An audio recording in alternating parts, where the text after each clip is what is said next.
your heart absolutely dropped. You know when you got that summons to the principal office, or you got that phone call, that email that ruined your day. You were doing the best you can, and yet and still you have to deal with a difficult or belligerent parent. And the thing is not if it ever happens to you, but when it happens to you. It doesn't matter if you're a veteran teacher or a novice teacher. It's going to happen to you. We have all been there. So today we're going to talk about how do we handle those difficult, belligerent parents without losing our cool, without losing our professionalism, without losing our peace of mind, and definitely without losing our sanity. So let's get right into the video. First thing I want to tell you is you have to understand the reason your parent is belligerent. You have to find out the cause of what is going on with their child. Because remember, they sent you the best they had. They sent you their little darlings. And so, because they've entrusted you with the lives of their darlings, they expect you to treat their little sweet ones in a certain way. And I don't know what it was you did or what it was you said, but for some reason, they're not happy with you or the service that you're providing. And yes, even though you are a teacher, we are in the service industry. Be sure to check out my video I made a couple years back about customer service. Yes, you are an educator, but yes, you are involved in customer service. So let's make sure our service is done correctly. It's important in service and education that we build good relationships with our parents. You have to know your parents. If there's a good relationship there, there's going to help neutralize that situation. Find out the cause of your parent being belligerent. Why are they angry? There is a reason that they are angry. Just like any job that requires customer service, you have to make sure your customers are satisfied. Don't take it personal. Maybe they're stressed, maybe they're being protective, maybe they're frustrated with their child's performance or grade that you gave their child for their child's performance. But you can't take it personal. At the end of the day, you're the child's teacher and not the child's parent. And you are an easy target so often because we're teachers, because we're here, because we're readily available.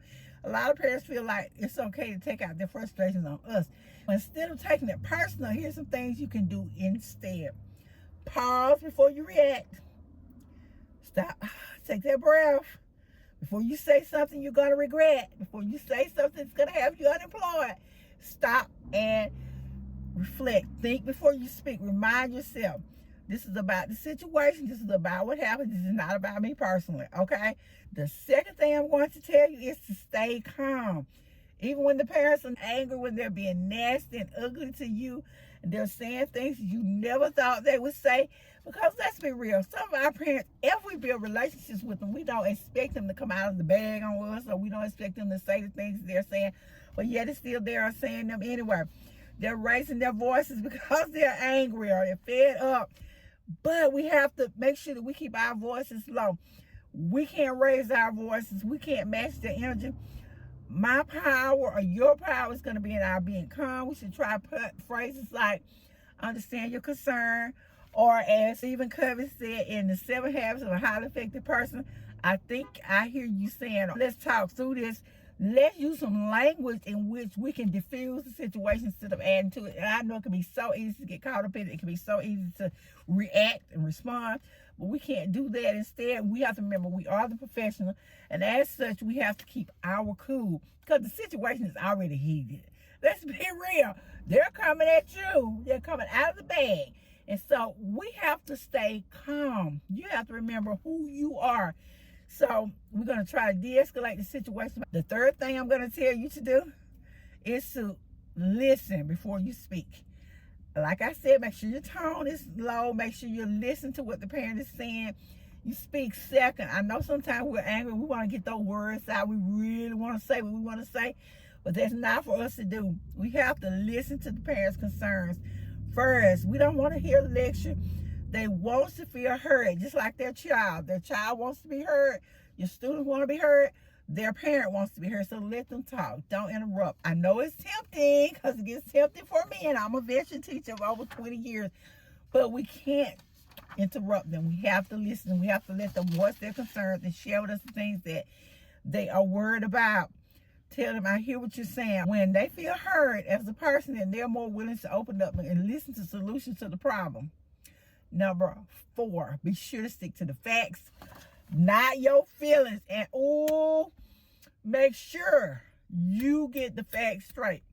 Don't add anything to the facts. Don't take anything from the facts.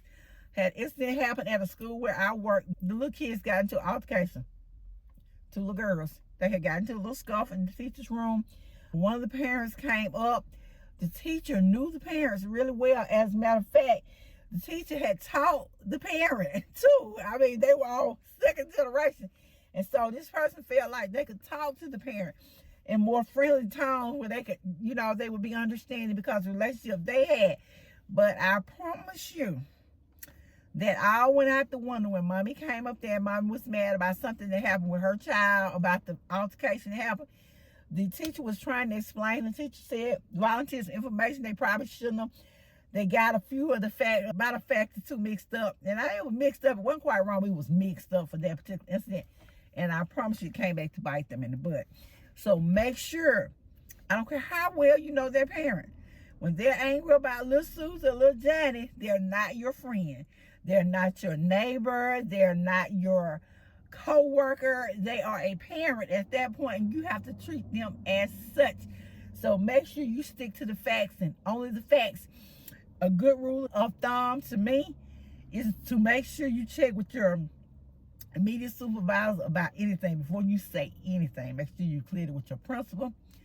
Make sure you know exactly what they want you to say. Make sure you talked about it. Make sure it's something that the district is going to back you on. Because if you say something that's not quite right and you get your facts wrong, I promise you they're going to leave you out there to dry. I don't care how much they like or love you. When they get to start and think about lawsuits and dollar signs and all that other stuff, you are expendable. Just remember that. I said stick to the facts and only the facts. Bring whatever material with you that you need. That includes the child's grades, communication log, behavioral log, anything that's going to help you be able to deal with that belligerent parent. So again, stick to the facts, only the facts. Number 5, that you set clear boundaries. Your parent has to remember that you are a professional, that you're not a punching bag. You're not somebody that they can talk to in any kind of way. You are there to help their child. You are supposed to be working together in the education of their child. Make sure you set some clear boundaries. Stay calm, confident. Rule of thumb for me is I try to make sure an administrator is present.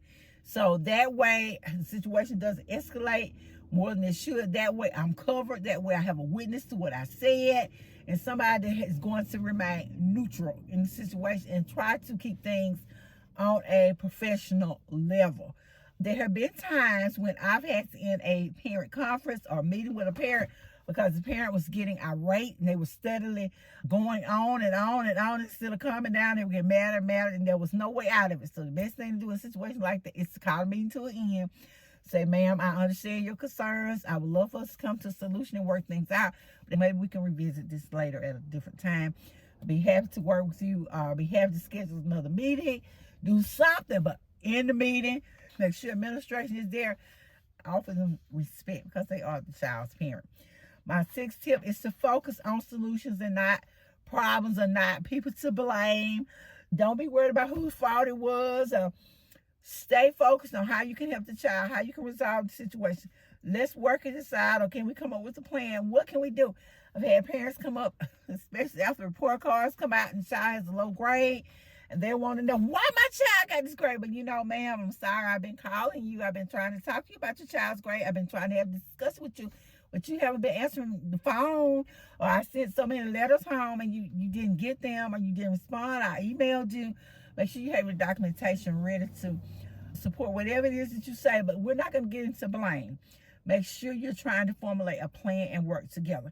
My 7th thing that I'm going to tell you is to make sure you follow up and document everything.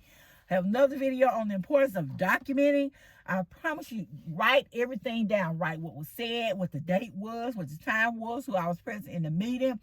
If the child is there, or when the incident happened with the child, make sure you have documentation for that. It is imperative that you document. I say this, I'm a nurse, and they always told us when nursing, Make sure you document as if you have to sit up in a courtroom. It's 5 or 10 years later. Write down everything so to come back to your memories. Make sure you are covered. Do not leave yourself wide open for any type of legal action. Cover yourself. I promise you your district is going to cover their self. Send a follow-up email. Summarize what was discussed. Keep records of whatever communication. If the parent says something back, some parents love to get on social media and talk about you.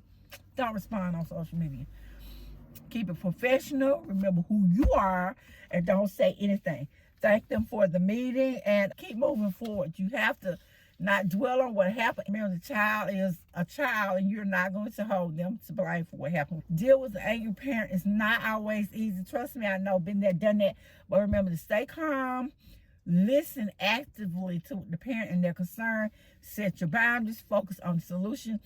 And that way you can come out of this on top, or we can come to a mutual solution. Shift from overwhelm. Just help you shift back from overwhelm to back into control. Remember, you're not just managing the parents.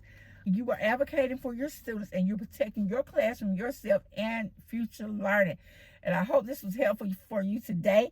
Please share if you've ever had to deal with a belligerent parent and tell us what did you do and what actions you took. And be sure to share them in the comments below.